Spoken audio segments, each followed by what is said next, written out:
What's the pettiest thing a parent has complained about to their kid's school?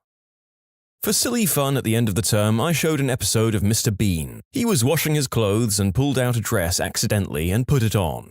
That is what the parents were mad at, that I was encouraging cross-dressing. They were seniors in high school, by the way. They were seniors in high school, and now they're an all-cross-dressing, traveling cabaret. And that's your doing, you wonderfully corrupt show business pixie. In my college gender studies class, the first big paper could be skipped if you cross-dressed for a day. I only know one or two people who chose to actually write the paper. My brother is a high school teacher. He had one kid that was early accepted into college of his choice and decided that his entire senior year could be the frick you all year. My brother had multiple conversations with the parents throughout the year about the fact that the student was failing, as did other teachers. Parents seemed very unconcerned by this. The day before classes ended, my brother runs into the father out in public, and the father says to him, "I'm very concerned about the students, really. I think his school performance this year doesn't bode well for how he's going to do in college." My brother said, "Your son isn't going to college. He has to repeat at least 5 classes this year in order to get his diploma." "What? No, he's already accepted." "Yes, but that's all conditional. Without his high school diploma, which we've been telling you all year he's not going to get, he can't get in." The father, who has a college degree himself, was apparently shocked by this news, and then promptly went right to the school board trying to get his entire senior year waived because he was obviously such a strong student that a school accepted him on early admission. The school board did not agree. "The counselors at my school have this big meeting for all the seniors after the typical early admissions date, where they tell horror stories of people getting rescinded. It works pretty well." Parents once complained that I let my 7th grade intermediate ESL students read a story that was a whole 22 pages long, with images for their book report. They had more than a month to read it. It was an edited copy for their level. How could you, you monster? 22 pages is too much for any child.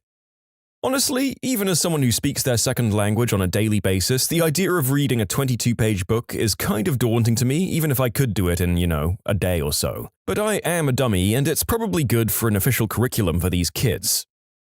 I hate parents that prevent their kids from testing their limits. The first year living in the US, I had a social studies final assignment on the Civil War. It was a total of about 20 essays, each about a page long, double-spaced. Not extremely difficult for your average student, but it seemed impossible to me and other kids in my ESL class. I'd taken English classes before moving to the US, but I would compare it to an English speaker taking Spanish 1. You can say hi and ask for a bathroom, but you can't really have a conversation with anyone. I was the only kid from my ESL class that managed to turn in the entire assignment. Both my ESL and social studies teachers were impressed. I'm sure it was crap, but I felt so proud to have completed it. Most of the other kids in my class took advantage of the circumstances and turned in 2 or 3 pages max, since the teacher had said to turn in what we could because she understood we were in ESL. I witnessed a parent complaining at the end of a primary school concert that it wasn't fair that their child had no discernible musical talent and that the school should stop giving instrument lessons to kids who were keen or talented. I've never seen the music teacher genuinely speechless for so long. "My special snowflake can't play a triangle, so nobody gets to play a triangle." She was angry that her child got lice in elementary school. Apparently, it was all my fault that her child got infected.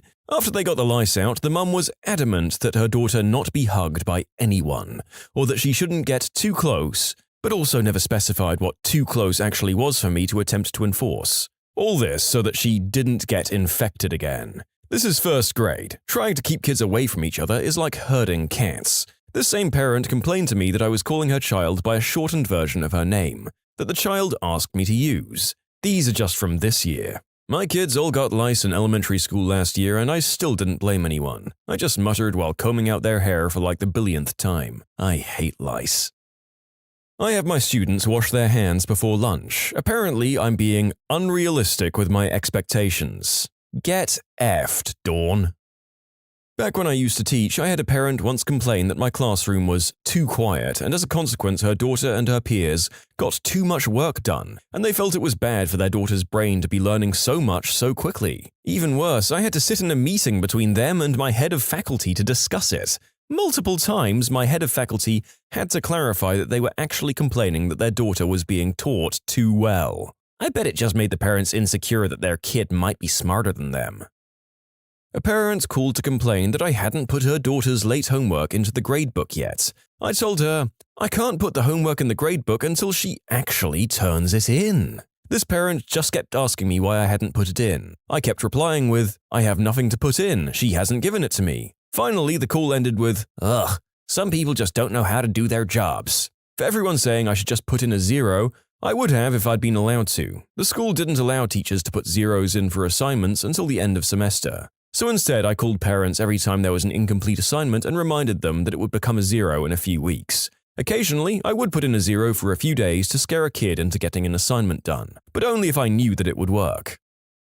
My cousin, who teaches kindergarten, had a parent complain to the principal that she was irresponsible for being selfish enough to have a baby and take maternity leave before the end of the school year. Most of my colleagues who are mothers have heard a version of this. Last year, a parent complained that I was missing school too much, and it was negatively affecting her child's learning. My mom spent a month in the hospital and died. I missed 8 days. I had a girl in an honors class. She earned a B+. The mother asked if she could be bumped up. Cases where it's pretty darn close to an A, I'll consider it, but she was at the low end of a B+. During the semester, she changed classes and is now in the same class with a different teacher. She didn't ask to be transferred, but that's just how her schedule happened to work out. I got an email 2 months later from the parent telling me how much better the review packets are that the other teacher gives, and how the other teacher spreads apart the test dates to be more comfortable for the students, and that the student was doing much better in the other class. She asked again if I could change the grades to an A. Those would be valid criticisms if it were not for the fact that I gave the exact same reviews as the other teacher and we scheduled tests on the exact same day. On top of that, I asked what the student currently had in that class. Oh, B+. Oh my god, she tried negging you. I wonder if she thought because she herself was vain enough for it to work on her that it would work on you. Gosh darn, focus all your vitriol on your kids if you want them to pass, parents. Or maybe it's a good thing that all this toxic stupidity isn't directed at their offspring 24/7. My mother's a high school teacher, and this is one of her stories. The kid turns 18 and joins the military. The mother goes ballistic, storms into the school, yelling at everyone, well, just the staff, saying that this was all the school's fault, that he was corrupted into joining and things like that. Demands to talk to the kid's teacher, my mum, and my mum says, "This seems like a talk you should be having with your kid, not me." The lady goes ballistic again. Mum has to call the AP to escort her out of the building. After hearing that, no wonder the kid wanted to join right after high school.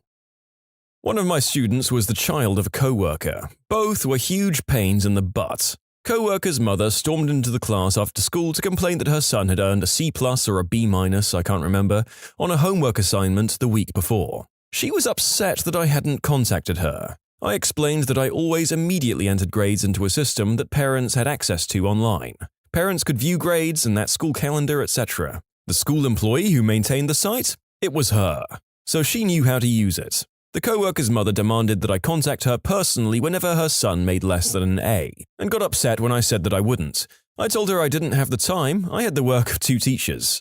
An email wouldn't take long for me to send, but I didn't want to give myself yet another thing to remember, then risk getting chewed out for forgetting, and risk all of the other parents wanting the same useless courtesy. I said I'd contact her if I noticed a trend of slipping grades, which wasn't the issue with her son. His grades were great overall. This teed her off no end. I said that accessing the site took the same number of clicks it'd take to access an email about the grades, so there was no point. She cried, yelled, and kept pushing and threatened to take this to the principal, who was her best friend. I finally said that if I could keep track of all the grades for the 3 grade levels I taught, surely she could handle keeping track of grades for one kid. Just one incident of many with my beady-eyed witch of a co-worker.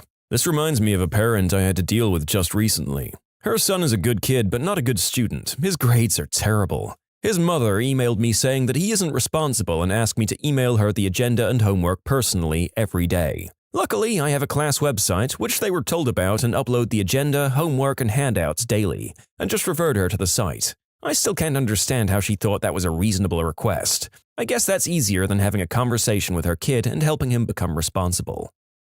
The bottom of a T. She wanted me to force her daughter to write the letter T as it appears in typing. She scheduled a parent-teacher meeting about it. Did you follow her instructions to a T? No, I told my boss that I'm not a calligraphy teacher and I didn't attend the meeting. The situation seems to have resolved itself.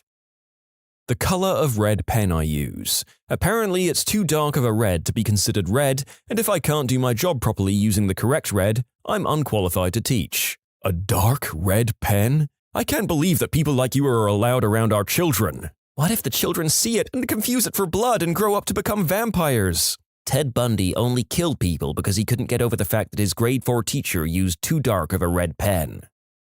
You can submit your own stories to be featured here on the channel. The story submission link is in the description below. And if you want to listen to some vibey music in the background, check out Easy Mode, also linked below, and subscribe. A parent complained to a teacher when their child fell on the playground and the clothes got muddy and scratched up. They wanted the school to pay for new clothing. They fell on the pavement which had mud on it since it had rained the day before. The child also didn't hurt themselves, they just got the clothing dirty and scratched a bit when he fell.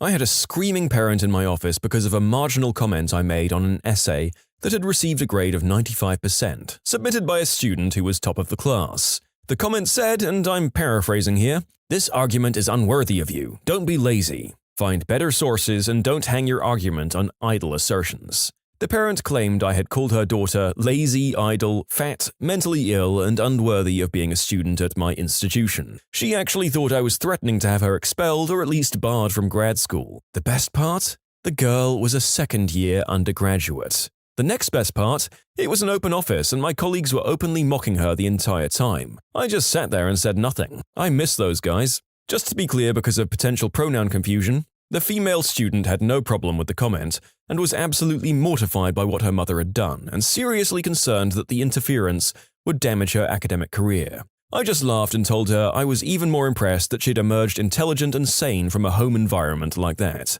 then asked if she needed any letters of reference. She did, and she got them. Her mother got a vaguely insulting note and a small tray of milk chocolates. It seems infinitely more fun to be a professor or doctor purely in that you have a lot more leeway to be sassy to overbearing would-be authority figures, especially once you have tenure. I did a class Secret Santa with my choir. Before they were allowed to draw names, they had to bring back a signed form from the parents promising that they'll actually buy the other child a gift. This is 8th grade. One girl didn't buy a gift. I called the parents twice. Both times a mother told me in a worried voice that didn't inspire confidence that yes, of course she'd get a gift. She never did, so one kid in class who signed up never got a gift. Her mother went absolutely ballistic. Called me, called my principal, insisted we had to make this parent go get her child a gift. I'd already planned to go out and buy her child a gift with my own meager salary, but she told me I wasn't allowed to do so because I had to make this other parent do it. I told her I can't drive to this other parent's house, drag her to the mall, and force her to buy a gift. I simply can't. It's out of my hands. My admin backed me up. She continued to rail at me for another week. I stopped doing Secret Santa after that.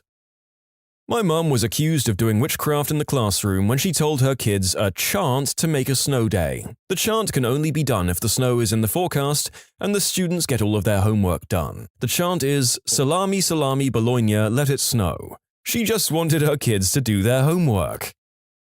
I had a parent complain that her kid was wearing a tight spaghetti strap tank top because the kid got hot and took off her sweater. The mum yelled at me for what she dressed her kid in. Because the conversation went like this. Daughter gets in the car with the parent not wearing the sweater. "You wore that to school? Oh my god, mom, chillax. The teacher said it was fine. You're overreacting." A parent went to the school district over the fact that I wouldn't let her come into my class because she wanted to give her daughter a bracelet that would have completed her outfit. This was back when I taught the 3rd grade. A music student of mine refused to sing one of her lessons in class because she had difficulty reading her bass clef. Her parents came to complain that it's not fair that I'm singling their daughter out because how is she supposed to know this clef? Well, this is her final year in solfege, so... Not replacing the novel the entire 9th grade was assigned with a novel more aligned with her Mormon values. What was the novel in the syllabus and what was her demand? I need closure on this lunacy. The Absolutely True Diary of a Part-Time Indian. It has a bit of racy romantic content, which was her main issue. I was teaching 7th and 8th grade at a Catholic school and a group of mums came in and complained that their sons were distracted by my butt and that I needed to do something about it. For the record, my teaching wardrobe is variations of conservative dresses straight out of the 1950s. Most awkward meeting ever. What do you even say to something like that? Yes, I shall deflate my butt in consideration? I basically said that, actually. I refused to push the review test and subsequent lessons after the test back because her parents wanted to take her out of school for a week to go on vacation. This was about 2 weeks after the winter break, mind you. Only have so much time to teach the entirety of World War I. They couldn't wrap their head around it and kept saying that I was trying to make it so their kid failed. My wife teaches at a school that uses Class Dojo. It does a lot of different things, but it is essentially a behavioral management system. She can give kids points for doing the right thing and can take points away if they do the wrong thing. The parents who sign up for notifications get them sent straight to their phone or computer. She had one student this year who was refusing to do work and was being disrespectful to the student teacher. She was basically telling the student teacher that she wasn't really a teacher and that she, the student, didn't have to listen to her, the student teacher. My wife overheard what was going on and took away a point for disrespect. The girl's parents came in the next day and the dad was demanding that my wife change the disrespectful point. He didn't mind that his daughter lost a point, but he was teed off that she lost a point for being disrespectful. He told her that a 7-year-old isn't capable of disrespect and insisted that this was going to ruin her chances of getting into Stanford because they would see her as a disrespectful person. My wife explained that this information is simply a way to track behavior and communicate with the parents. It has nothing to do with a permanent record, it's just an app. The dad continued to demand that it be changed and my wife eventually relented. She changed it to a refusal to work point instead. I'm not sure if Stanford thinks being lazy is better than being disrespectful, but the dad seemed to think so. My mother forced me to go to my 6th grade social studies teacher and ask her why I'd missed half a point on a 16-point assignment. That's 97%. I assume your mother's logic went something like this: failed life must achieve through children. I had a parent try to excuse her son's lack of homework completion as too hard for little boys. It was identifying nouns in a Year 9 class. At my old school, a parent complained to the principal that her child's punishment was too severe because when he exposed himself in class, it was just the berries and not the twig. That I gave their child a detention for saying something foul in Spanish. I guess they just didn't like this gringo calling their child out for the stuff they were saying. Admins caved to the parents and I was less than amused. Not a teacher, but I recall that my daughter's 2nd grade teacher got in trouble with another parent during the Iraq War by referring to Saddam Hussein in class as Saddam Insane. That parent was anti-Bush and anti-war and assumed that the teacher was some kind of right-wing Republican. I'm not sure of the teacher's politics, but he was an African-American gay man. The controversy blew over pretty quickly. This was in San Francisco, so yeah. Not a parent, but a college student. She told me she deserves to get rounded up to an A. Now, she had a lot of absences, never participated in class discussions, and didn't improve at all over the course of the semester. Oh, and she also had an 84, 5 points away from rounding range. When she wasn't rounded up, she sent an email saying that she didn't care about the class. She cares about getting into medical school, a dream that I've now ruined. She signed the email, "Your grace will be rewarded. Karma." When I was in middle school, I got something like 8 or 9 hours of detention for some stupid thing I did. My mum kept telling the teacher that it was not enough and that he should increase my detention time for 1 whole month, that I know of. I still pity my teacher. I dread awards day as an elementary school teacher. I had a parent complain that their child didn't get an academic award. I made sure that every child got something, whether it be for an academic subject like reading, writing, math, social studies, or science, or just for their awesome personality. I can't remember what her child got, but it was one of those personality awards. He was a very cheerful, sweet kid, but she said that this award sent the message that academics weren't important or that he wasn't smart. With over 120 kids in that grade level, it was impossible to give everyone an academic award. He had a chance to win one. If he read a certain amount of books, you'd win a reading award. But you actually had to keep track of that at home and turn the paper back into me, which he didn't. So I'll just say that this wasn't the first time she'd complained about something petty that year. I once had a parent accuse me and the admins of a conspiracy against her daughter. I had her in my class period and she always skipped, so I always marked her absent. She couldn't believe that her precious snowflake could be skipping. A parent from a rival school once complained to my teacher that I was too big to be playing 6th grade basketball. Must have been held back a few years, were her exact words. Joke's on her though, the teacher was my mum and promptly informed her that I was the youngest kid in my class by several months. I just had a tall father and a very early series of growth spurts. I got chewed out for expecting a 12-year-old to be able to read an analog clock. When you subscribe, make sure to hit the bell to turn on notifications. Put the playlist on in the background to finish listening to all the stories, or if you want some vibey music to put on in the background, check out Easy Mode. If you like Am I the Genius, give Am I the Jerk a shot. Everything linked in the description.